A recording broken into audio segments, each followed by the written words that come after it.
Games are a pastime for a lot of people, whether it be from the classic Super Mario Brothers to the now industry titan Call of Duty.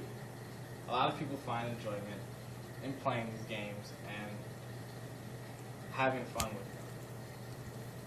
Now, a lot of people are concerned with the increasing violence that is shown in these games and how it can affect children. I would like to say that it is very rare and very odd for violence in video games to affect individuals in real life because of the steps taken and how people see perception and reality. I would like to go over three main points. I'd like to go over how there are some extreme cases that do not reflect the majority of the population. There are laws and restrictions put in place so that children cannot get a hold of these video games and parents are able to feel safe with them not being able to get them on their own. And how we can put it in the parents' hand to allow children to understand the difference between reality and fantasy and how to keep them away from video games that they don't feel comfortable with their children playing. So to start off, there are some extreme cases where violence in video games has affected those who are playing. But in most cases, if not all, these people have other factors playing into it.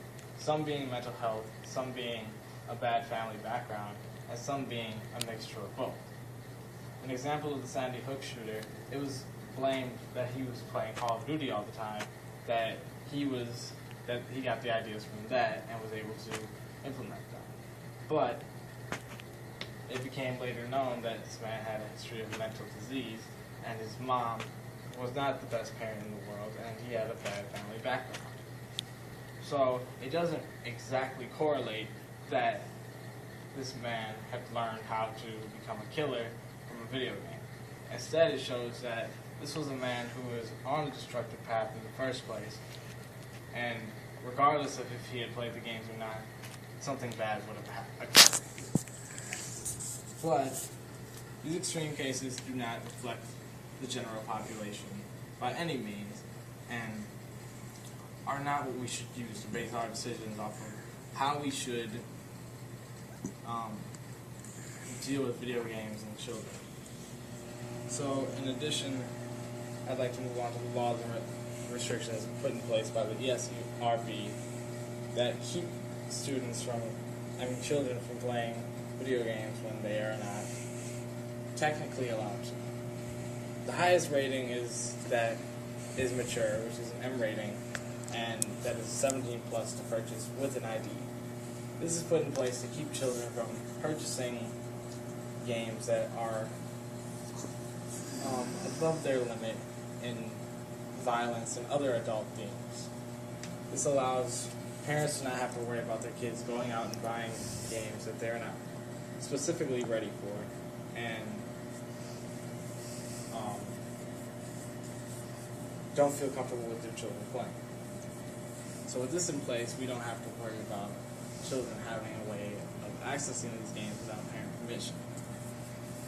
And to further prove these points, I would like to go on to how we can put it in the parents' hands that if there are children around and they want to play these games, or if parents believe they should play these games, that it should be done in small doses, and that parents should be there to monitor and allow them to understand the difference between reality and fantasy so that they don't somehow get the two confused and take it the same way.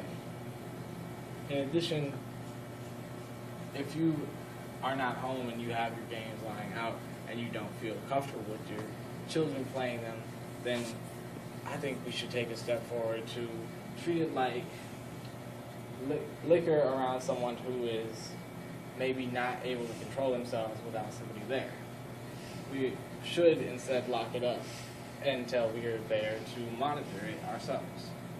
So I believe in short that video game violence does not really correlate with violent actions.